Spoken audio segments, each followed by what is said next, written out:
little crafters, my name is Miss Lisa and you are watching the Crafty Corner. This is a production of the Fayette County Public Library. Now today, as it's almost the end of August and we're going into September, we have decided to make a fall tree.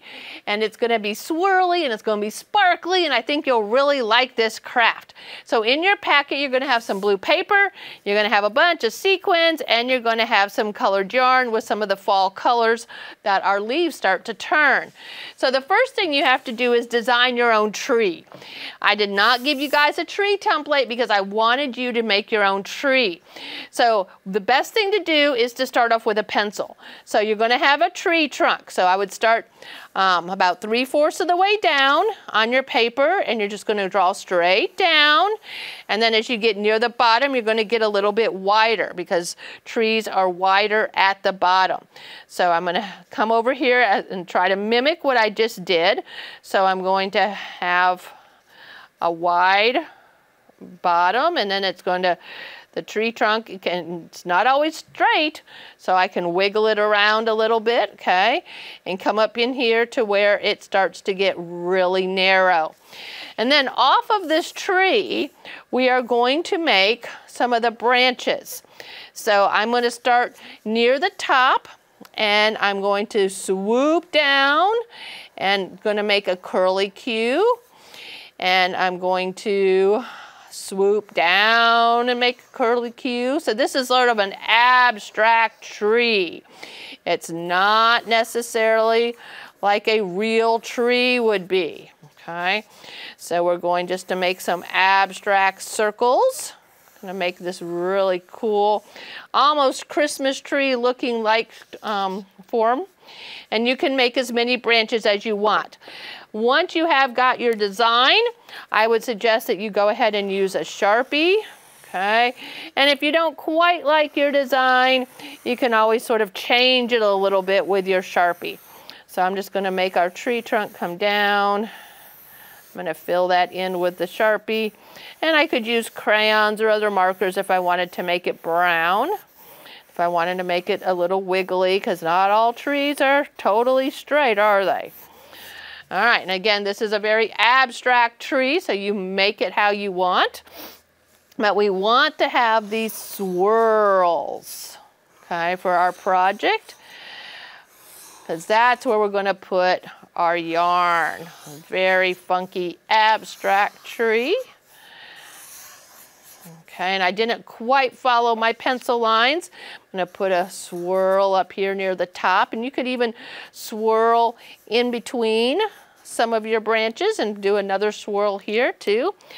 But what we're going to want to do is we're going to take our yarn, and this is a little tricky, and you're going to get sticky, just telling you. You're going to take white glue, and where you made your swirls, you're going to put a glob of glue.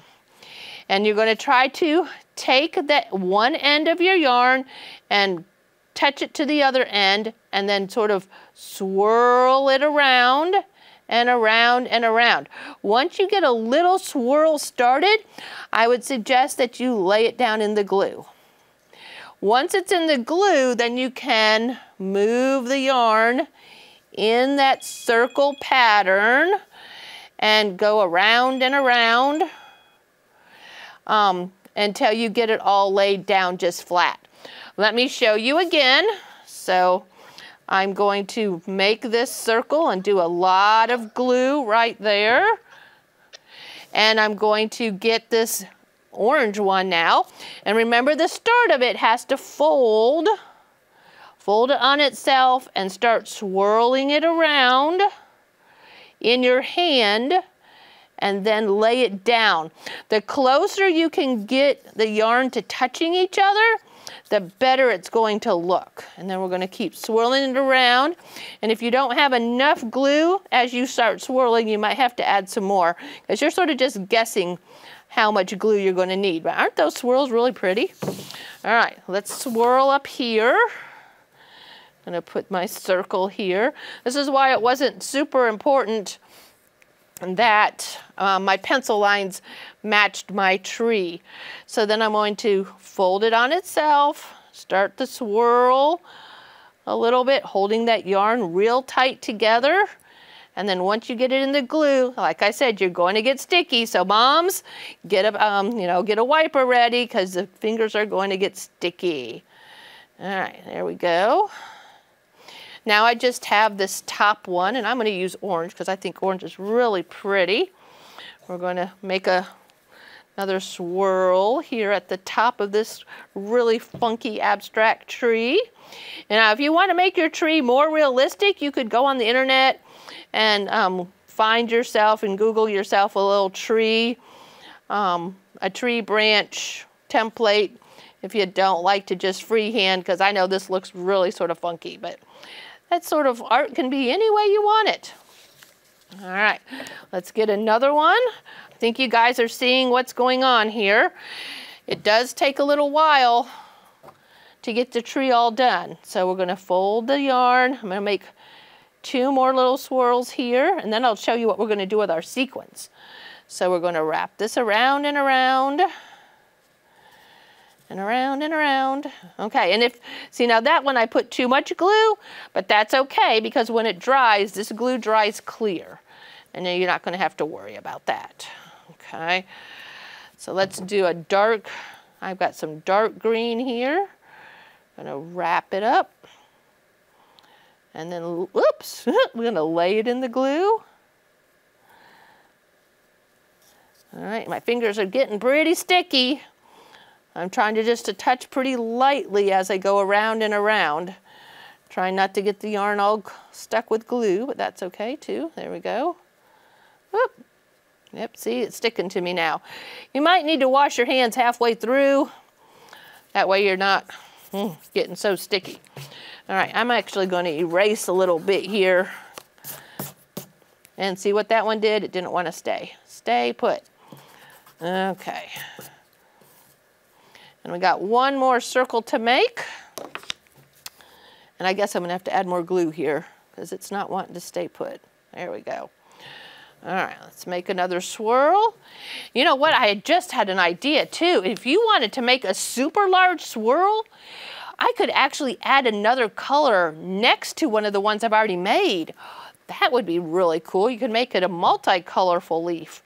That would really be abstract because you don't, well, actually you might sort of see that in nature, don't you? Have you ever seen a maple leaf that's like half red and half orange? I bet as fall comes, you might be able to see some of those. Some of them aren't exactly all just one color. So what I was just saying was if I wanted to, I could add some more glue here to the outside of this orange. This was just an idea that just popped into my head. I could take one of these other colors and make it on the outside, especially if you have like I have a huge pile of yarn left. Unless I want to make a whole bunch of more swirls, we could sort of do a Kandinsky circle. You guys know who Kandinsky is? He's an artist who all of his paintings have giant circles on them. Oh, I really like this idea. You know what? Bear with me, guys, just a minute. I'm going to make another one over here to show you what this is like. I love this idea. So if you want to make some multicolored leaves on your tree, this is the way to do it. All right, I really like that. All right, so then what we're going to do is add your sequins. Now, you know, leaves are not always just on the outside of the tree. So, you know, you can sort of just ad lib. Like I didn't draw a little circle there, but we can just draw, you can just put another piece of glue, you know, another glob of glue and just add more circles. And the more you put on here, the fuller your tree is going to look. And then it might not look so abstract at the end. So anyway, this is pretty cool. I like this. Now, you know, as leaves fall from the trees, a lot of us, if we have a yard, we rake all the leaves up into a pile. And so what we're going to want to do is put some of the sequins down here under our tree trunk. And you can see I'm sort of arcing the glue here. And so we're going to take our sequins and just sort of drop them down. These are supposed to represent the leaves that have already fallen. And they're, you can tell that they're not all, I'm not pressing them down with my finger. I'm just going to let them fall where they fall. and hopefully get in the glue and maybe shake it out a little bit and grab up those other ones. But unless you really want to get sticky, you don't want to put all of those, you don't want to touch them all. The other thing that I thought we could do with our sequins is to glitter up the leaves that we made. So we're going to put our put these dots of glue in the center of these abstract leaf circles, and then take our sequins and put them in the center to let them be all glittery. It just sort of extra glitter always helps our project look pretty. All right, put a couple there. Put a couple here. As you can see, I still have a pretty big pile of sequins, so I could add more to the bottom. I could do all kinds of things with this really weird abstract tree that I've made. So, I don't know. It's pretty funky. What do you all think? This is sort of an abstract, funky fall tree. That's a good name for it. All right, and you can see I'm all glittered up. I need to go to the sink. All right, all sticky. Thank you so much for watching me. I'm Miss Lisa at the Crafty Corner. See me again next week for another craft just for you to do. Thanks now. Bye.